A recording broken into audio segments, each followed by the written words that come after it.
Ma'am, you need to step away from the gate or you will be detained. The words hit Maya and Simone like a slap. Two 16-year-old girls, surrounded by airport security accused of fraud, their boarding passes treated like counterfeit bills. What no one at the gate realized was that these weren't just any passengers. These were the daughters of the man who could stop the entire airline industry with a single phone call. Hi everyone, today we're starting with a moment so gut-wrenching, so unjust, it stopped an entire airport in its tracks. Two teenage girls, a birthday surprise, and a trip they thought would prove they were finally ready to stand on their own. But instead, they were met with suspicion, hostility, and nearly handcuffed all before takeoff. This could happen to anyone, even you. So before we dive into the story, take a moment to like the video and subscribe, but only if you truly enjoy what I do here. And as always, tell me in the comments where you're watching from and what time is it right now? Maya Ellison stood by her dorm room window at Langford Academy, watching the golden leaves swirl across the courtyard.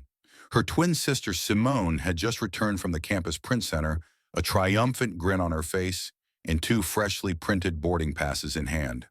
We're officially set, Simone whispered, holding the tickets like they were sacred scrolls. Flight 8881 to LA, Friday 3rd, 45 p.m., just in time for Mom's birthday brunch. Maya let out a soft gasp and hugged her sister tight. Their mom had no idea. She thought the girls were stuck in Connecticut for midterms too, buried in schoolwork to fly across the country. But this birthday, her 48th, they weren't going to miss it. Not this time.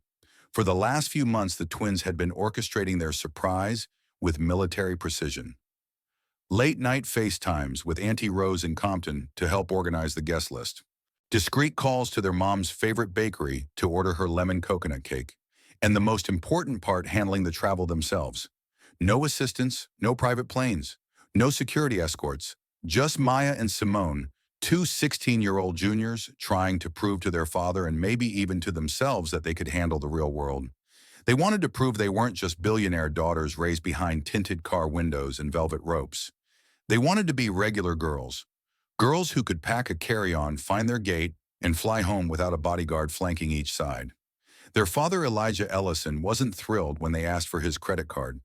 Not because of the money, it was barely a drop in the bucket, but because he knew the world didn't always see his daughters the way he did.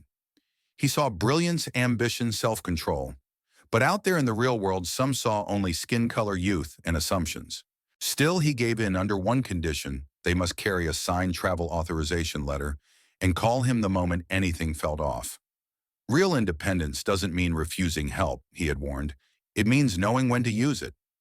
But Maya and Simone made a pact the night before their flight.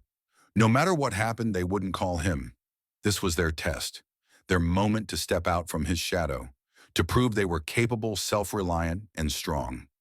Maya even tucked her phone into her bag with the ringer off just to prevent temptation.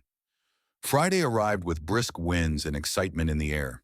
Their campus shuttle dropped them at Hartford International around 1:30 p.m. They wore matching black hoodies, sneakers, and light denim jackets. No designer handbags, no nameplate jewelry, nothing that screamed wealthy. Their carry-ons were stuffed with modest gifts: a photo album, a letter written in calligraphy, and their mom's favorite New England maple cookies. They weren't just going home. They were bringing love with them. The terminal buzzed with the usual mix of business travelers in suits, toddlers clinging to juice boxes, and college kids playing music too loudly from their phones. Maya scanned the crowd with a sense of pride. This was what she had wanted: chaos, normalcy, being just another passenger with somewhere to be. At gate 27, Simone double-checked the monitor, flight 8081 LA on time. They took a deep breath and stepped up to the gate counter. Behind it stood a woman who looked like she'd had one long day too many. Her name tag read Kara Whitman. Her blonde hair was twisted into a tired bun. Her lips were pressed into a thin line as she tapped at her keyboard. "Next!" she barked without looking up. Maya smiled and held out their boarding passes and IDs. "Good afternoon, we're checking in for Flight 881 Los Angeles." Kara barely glanced up. Her eyes shifted from the boarding passes to their faces, then lingered for a beat too long. Something changed. Maya felt it instantly. The shift in Kara's posture, the raised eyebrow, the slight curl of her lip. These were booked today. Kara asked sharply. No, Simone replied calmly. 3 weeks ago. We have the confirmation emails if you need them. Kara didn't respond. Instead, she turned to her computer and began clicking hard. Her fingers jabbed at the keys like she was angry at the machine. The girls waited. 1 minute passed, then two. The agent kept glancing between her screen and their passes, like she was trying to catch them in a lie. Simone reached into her backpack and pulled out a folder clearly labeled and organized, filled with everything. Printed itineraries, Elijah's signed letter, the receipt, their school ID cards. It was all there. Simone laid it gently on the counter. I'm not sure what's wrong, ma'am, but we came prepared. Kara looked at the folder without touching it. Uh-huh, she said vaguely. There's a flag on these tickets. Let me call my supervisor. A cold chill crawled up Maya's spine. What kind of flag, Maya asked. But Kara didn't answer. She had already picked up the phone. Across the terminal, other passengers flowed past the girls without so much as a second glance. But Kara was still staring, and dialing, and whispering. The girls' smiles faded. Simone glanced at Maya. Did we do something wrong? Maya shook her head. No, we did everything right. But it didn't matter. Someone had decided they didn't belong, and that's all it took to unravel everything. Kara Whitman's eyes flicked toward the folder on the counter once more, but she still didn't touch it. Instead, she kept muttering into the phone, nodding at someone on the other end, her tone just barely veiling suspicion.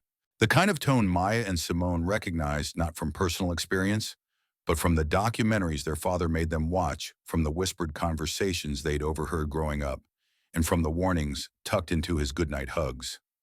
Maya's fingers tightened around the strap of her backpack. Kara finally hung up and looked at them with an expression that was equal parts patronizing and smug. My supervisor will be here shortly, she said. In the meantime, I'll need you both to step aside. I can't hold up boarding. Simone's jaw tensed, but Maya placed a calming hand on her sister's shoulder. Where exactly would you like us to wait? She asked carefully. Kara pointed toward a low bench just outside the lane to the jet bridge. There, she said sharply. Security will meet you there if necessary. If necessary. Passengers nearby were beginning to glance over now.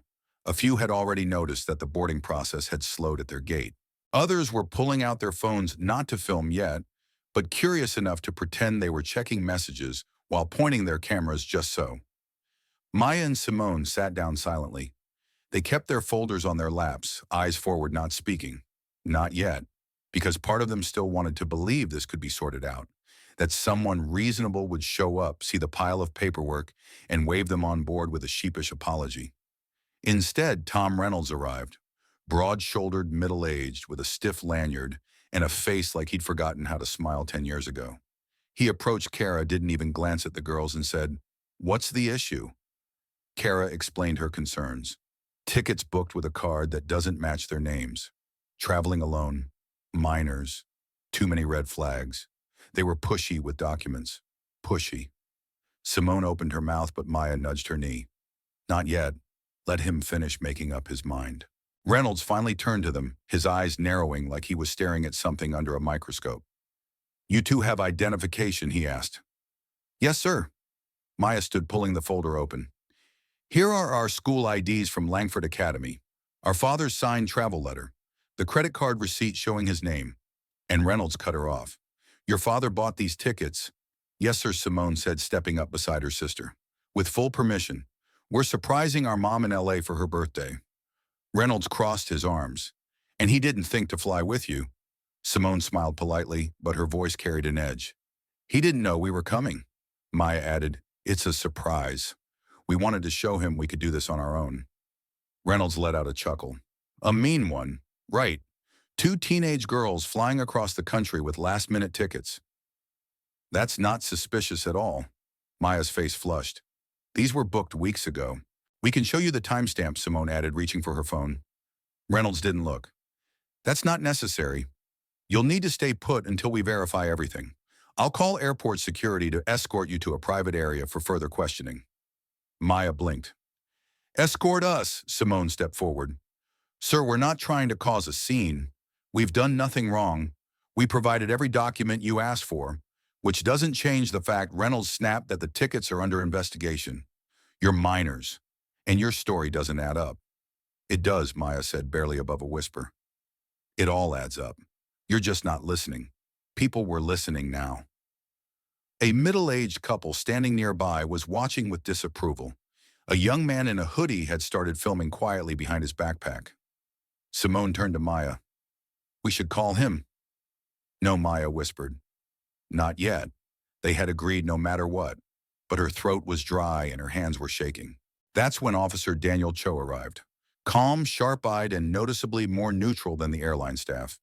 He approached Reynolds first, who began explaining things in a tone that suggested a national security threat was unfolding. Cho nodded, then turned to the girls. Hi, I'm Officer Cho, he said evenly. I'd like to take a quick look at your documents, please. Maya handed him the folder. He flipped through it, silently scanning IDs, receipt signatures. He took his time, but not in the way Kara or Reynolds had. He wasn't looking for flaws. He was checking for facts. You attend Langford Academy, he asked. Yes, sir, Simone replied. And your father gave permission for this trip. Maya nodded. We have the letter right there, in confirmation from the airline, and we printed our own boarding passes. Cho looked at Reynolds. They seem very prepared. Reynolds scoffed. Prepared frauds aren't new. Cho's eyes narrowed just slightly. There's no proof of fraud. Yet Kara chimed in. The girls stood silent. They didn't know what else to offer. They had already given everything. Officer Cho stepped away briefly to radio for ticket confirmation. In the meantime, Kara leaned over her counter, pretending to review something while muttering, You think you're the first kids to try this? You're not. You can't just dress down and pretend to be normal. Normal. The word landed like a punch to the stomach. Simone whispered to Maya. She just said we don't look normal. Maya's heart was pounding now. Her voice broke. Simone? Maybe it's time. Simone hesitated, then pulled her phone out and opened the contact marked Dad. Emergency only.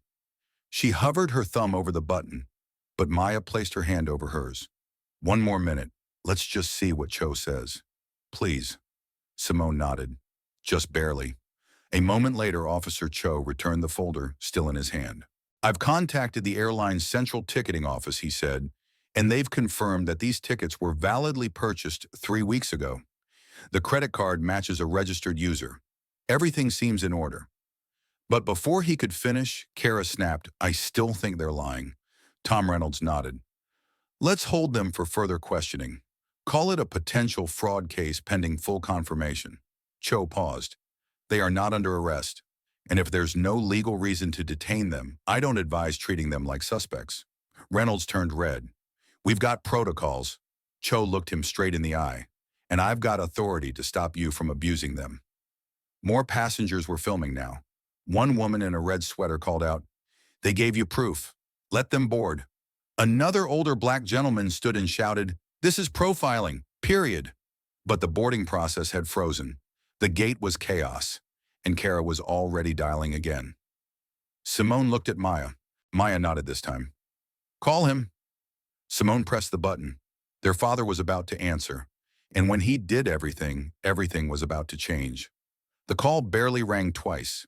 Elijah Ellison, their father, answered his voice as steady and clipped as a man used to fielding crises in 3 time zones before breakfast. But this wasn't a call about quarterly forecasts or a malfunctioning engine in Dubai. It was his daughter on the other end, and he knew something was wrong the moment he heard Simone's breath catch. Dad! Simone began, her voice trembling despite her best effort. We're at the airport. Gate 27, Hartford. They won't let us board. They think our tickets are fake. There was a pause so long and still that it felt like the entire airport leaned in to listen. Maya could hear the background change as her father moved doors, opening footsteps, the unmistakable click of a secure line transferring. Are you safe? He asked. Are either of you hurt? No, Maya answered, her voice tight. But they said they're calling security. Again. They want to detain us for questioning. Who's they? The gate agent and her supervisor. Kara Whitman and Tom Reynolds, Simone said. There was another silence. And then stay where you are. Do not let them separate you. I'll handle the rest. And just like that, the call ended. Maya and Simone exchanged a long glance. They had broken the pact. They had called him, and though relief was settling into their lungs, something heavier curled beneath it, like they'd failed the very independence they were trying to prove. Behind the counter, Kara was still pacing. "If security won't act, I'll go higher," she muttered. Tom Reynolds was typing furiously at his tablet, but his expression had changed. There was a crack forming behind the arrogant certainty, just enough for doubt to slip in. Meanwhile, Officer Cho hadn't moved. He stood at a cautious distance, watching everything unfold with the same expression a chess player wears right before checkmate. He hadn't said anything since the twins made the call, but his silence carried weight. Exactly 7 minutes later, things began to shift. The loudspeaker overhead crackled to life. "Attention all passengers. Due to an operational hold, Flight 8881 to Los Angeles is now delayed. We will provide an update shortly." Passengers groaned. Parents jostled crying toddlers. The young man with the phone filming the girls lowered it slightly and muttered, "What now?" Simone blinked. "That's our flight," she whispered. "Dad." Another voice came over the intercom. "Attention, all gates under Terminal C are now experiencing temporary departure holds. Please remain at your assigned gates and await instruction." Maya's heart skipped. That wasn't just their gate. That was every gate in the terminal. Kara stopped pacing.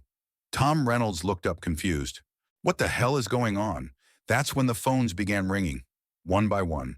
First Kara's desk line, then Tom's tablet, then a low buzz from the belt radio at Officer Cho's waist. Cho answered first. He turned, slightly, said nothing for a long time, then quietly replied, "Understood." He tapped his belt twice and slowly walked toward Maya and Simone. "Your father is on his way," he said, keeping his voice low. "He's requested full observation protocol until he arrives. You're not to be touched. You're not to be moved." "Observation protocol?" Maya asked. Cho gave a single nod. "I've only heard it used twice. One was for a foreign diplomat's child. The other, well, let's just say it doesn't happen for regular passengers." Kara's voice interrupted the moment. She was holding her phone now, face drained of color. "Yes, sir, I understand." "No, I didn't know. I had no idea." "Yes, immediately." She ended the call and dropped the handset like it had burned her palm. Simone tilted her head. "Problem, Miss Whitman."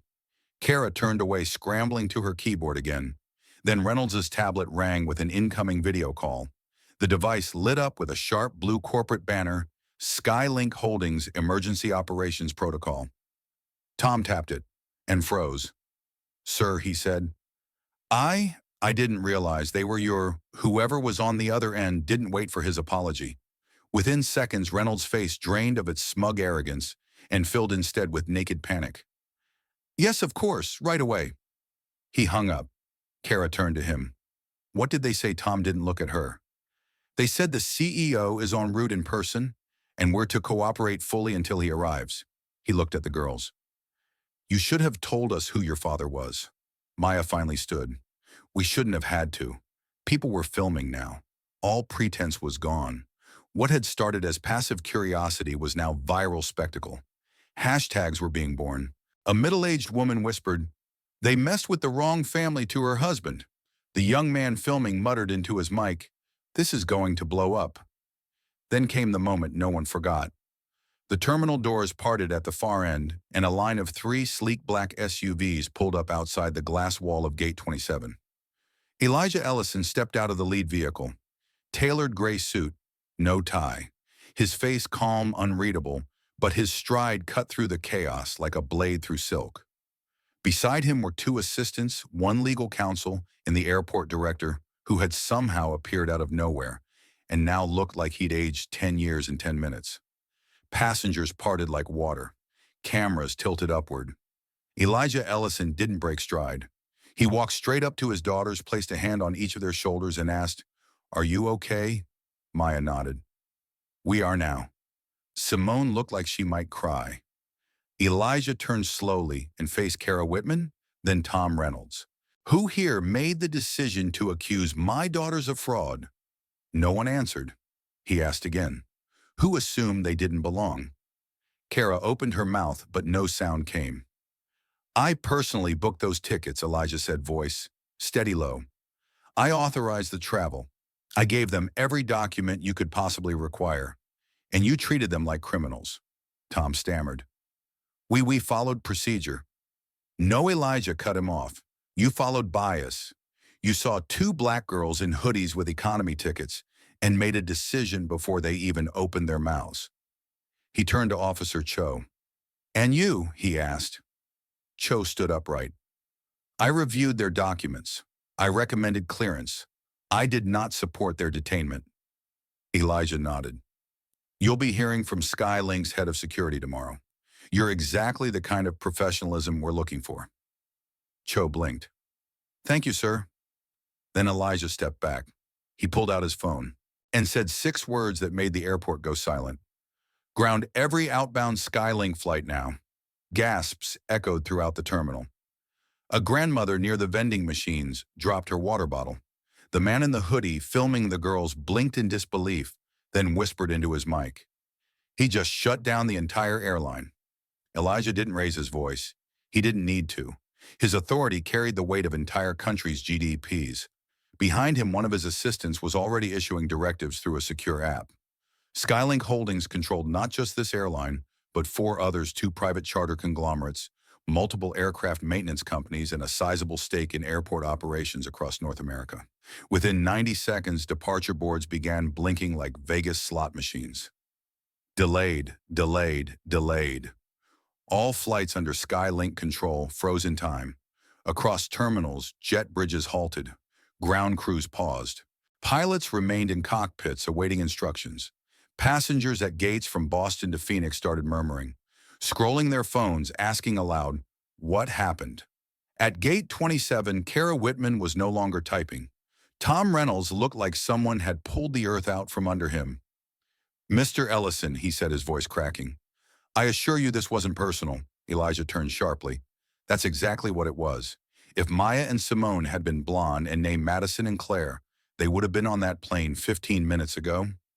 Simone felt her breath catch. She had waited so long for someone to say that out loud. For someone to name the thing they'd been too polite, too afraid, too black to say aloud. You treated them like they were a threat, Elijah continued, and then doubled down when they calmly provided proof. You ignored every piece of documentation because you had already made up your minds. Reynolds tried again. Sir, if I may. You may not, Elijah said. You accused them of fraud. You attempted to have them detained. And you created a spectacle that could have followed them for the rest of their lives. Over what a hunch, a stereotype camera phones were capturing it all. Kara's hands were visibly shaking now. I've already spoken to legal, Elijah said. Ms. Whitman, you are terminated effective immediately. Airport security will escort you from the premises and retrieve your credentials. Mr. Reynolds, you are suspended pending formal investigation and reassignment. You will report to Skylink's Equity and Compliance Division in D.C. Monday morning. You are no longer authorized to interact with passengers in any capacity. A pin could have dropped in Gate 27. Passengers who had once rolled their eyes at the delay were now leaning forward with respect. A woman whispered, good. A teenage boy across the aisle muttered, that's what accountability looks like. Officer Cho stepped forward. Sir, if I may, I want to clarify that I intervened to prevent their detainment and recommended the girls be cleared. You did, Elijah replied, and I thank you. In fact, Skylink would like to offer you a position in our corporate security division, full salary bump relocation if needed, and a team who could benefit from your integrity. Cho blinked, stunned. Sir? I'm honored. You earned it, Elijah said. The airport's assistant director approached, his face flushed. Mr. Ellison, is there any way we can help resolve this quietly? Elijah turned to face him. The time for quiet passed the moment your staff decided dignity was optional. He looked back at his daughters. Maya's lip trembled. Simone reached for her sister's hand. I'm so sorry you had to go through this, he said. You deserve better. From the world, from this company, and from me for letting you face it alone. Maya shook her head. We wanted to prove we could do it. On our own. And you almost did, Elijah said, his voice softening. You handled yourselves with grace and restraint far beyond your years. You didn't panic. You didn't scream. You documented, complied, and held your ground. That's real strength. But we still had to call you, Simone whispered. Elijah smiled. Calling me isn't a failure. It's knowing where your support lives. There was a long pause. One of those sacred moments that silence honors instead of interrupts. Then slowly Maya turned to the crowd, her voice clear, measured. They made us feel like criminals, like we had to apologize just for existing. A woman filming nodded solemnly. Simone added, but we're not ashamed of asking for help, and if this happened to anyone else, they should know they don't have to take it quietly. The room murmured in agreement. Elijah addressed the crowd now. Every passenger in this terminal has my apology for the delays. But if a few hours of inconvenience can spark lasting change, if it prevents this from happening to someone else's child, then I consider it time well spent. Another voice piped up from behind them, a man holding a toddler. I'd wait a whole day if it meant my kid didn't grow up afraid of being treated like that. Someone clapped, then another, and another, until Gate 27 pulsed with a quiet wave of applause. Elijah turned to his assistant. Resume operations, but ground all Skylink-owned staff for mandatory anti-bias training, effective immediately. I want new policy drafts on my desk by Monday. Yes, sir. One by one, the departure boards lit back up. On time, boarding, final call. Gate 27's Flight 881, Los Angeles, reopened for boarding. But the agent at the counter was not Kara Whitman. Simone stepped forward and handed their boarding passes to the new staff member, who greeted them with a soft smile and no questions. The girls walked down the jet bridge in silence. Just before boarding, Maya turned back and looked through the terminal window. Their father stood alone, his shoulders square, watching, waiting, not as a CEO, not as a man of power, but as a dad, one who had reminded the world exactly what that word was supposed to mean. The jet engines hummed softly outside as Maya and Simone settled into their seats, row 14 middle and aisle. No upgrades, no special treatment, just two girls with worn carry-ons quietly buckling in for a flight they had no idea would become national news by the time they landed. Simone leaned her head back and exhaled. Do you think it's over? Maya didn't answer right away. She stared out the oval window, watching the tarmac workers resume their rhythm beneath the gray afternoon sky. Finally, she whispered, no, but I think it's beginning. It was. By the time their flight was halfway to Los Angeles, the Jordasha Gate 27 was trending across social media. Passengers had uploaded videos, live-streamed the confrontation, and posted full names and badge numbers of Kara Whitman and Tom Reynolds. The footage of Elijah Ellison calmly grounding flights and defending his daughters was already circulating on national morning shows. News tickers labeled it, Teen Sisters Profiled at Airport CEO Father Shuts It Down. In-flight Wi-Fi lit up with real-time reactions, tweets, threads, open letters, airline stock volatility alerts, and a growing flood of people, parents, students, travelers of color, sharing eerily similar stories. By the time Maya and Simone stepped off the plane at LAX, they were no longer anonymous teens navigating independence. They were symbols, and for better or worse, they were being watched. Their aunt waited at the gate with open arms and teary eyes. Your mom's gonna flip, she said, wrapping them in a hug so tight Maya thought her ribs might crack. But not for the reasons y'all expected. They drove straight to the house in Westchester, where the backyard had been transformed for the surprise birthday. Brunch paper lanterns, floral runners, lemon coconut cake stacked 3 layers high.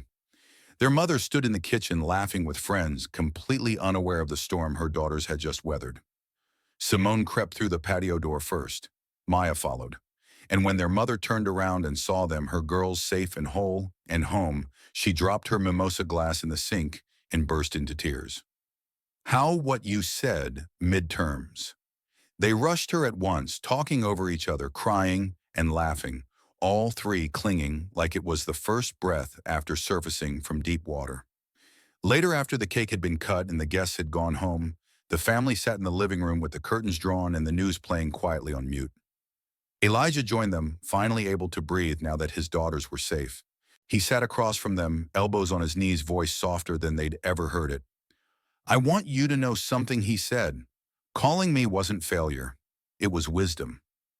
Maya looked down at her lap. We wanted to prove we didn't need you. And you did, Elijah replied. But the world doesn't always care how strong or prepared you are. Sometimes it'll judge you before you speak. And in those moments, knowing you have backup, that you can ask for help, isn't weakness. It's power. Simone wiped her cheek. I kept thinking about what you always say. Show your work. We did everything right. We showed every document. They still didn't believe us. Elijah nodded. That's why this matters. Not just for you, but for every kid watching that footage. Every family who's been told to stay calm while being treated like a threat. You turned that camera into a mirror, and what a reflection it showed. In the weeks that followed, Skylink issued a public apology. Congressional hearings launched into airport discrimination policies. Airlines across the country scrambled to update their training standards. Elijah was asked to testify, but declined, instead releasing a public statement co-signed by his daughters. We didn't ask for this attention, the letter read. But if our story can spark change, then let it begin with this: dignity should not depend on skin tone, boarding group, or ticket class. Kara Whitman was never heard from again in any official capacity. Tom Reynolds was reassigned to corporate compliance, where his email signature read, Assistant Consultant, a quiet, slow-motion fall from grace. But Officer Daniel Cho. He accepted Skylink's offer and relocated to San Francisco. His first assignment leading a nationwide training initiative on unbiased passenger engagement. Maya and Simone returned to Langford Academy with more than just luggage. Their classmates greeted them like heroes. Teachers asked them to speak in assemblies. Colleges sent subtle inquiries early. And in the quiet of their dorm room late at night, they finally rewrote their pact. Not to go it alone, but to always trust themselves and each other, to know when to stand firm and when to call in the power they carried all along. Because real strength doesn't come from walking alone. It comes from knowing who will walk through fire for you. And that's what their father had done. Without screaming, without violence, just with truth, power, and the undeniable love of a man who wasn't about to let the world mistreat his daughters on his watch. There's a moment in life where pride meets reality, and it's often quieter than we expect. For Maya and Simone, that moment wasn't about boarding passes or airport announcements. It was about being seen, or more painfully, not being seen for who they really were. Their story reminds us that injustice doesn't always wear a uniform. Sometimes it's disguised as policy, a raised eyebrow, a dismissive tone, a refusal to look closer. And when that happens, the world doesn't just need power. It needs people willing to use it, to stand in the gap, to say no more, and to model what it means to fight with dignity. Elijah Ellison did exactly that. Not just as a CEO, but as a father. He didn't protect his daughters by shielding them from the world. He let them go. Let them try. Let them fall just far enough to realize the strength they had and the strength that stood behind them if they ever needed it. And when they did, he moved mountains to lift them back up. So maybe the real lesson here is this: independence isn't about standing alone. It's about knowing who you can call when the ground shifts. Who will answer on the second ring? Who will shut down a terminal, a system, or an entire company, because your dignity is worth more than delay, disruption, or dollars. Hold on to those people. Be that person for someone else, because that's not just justice, that's love.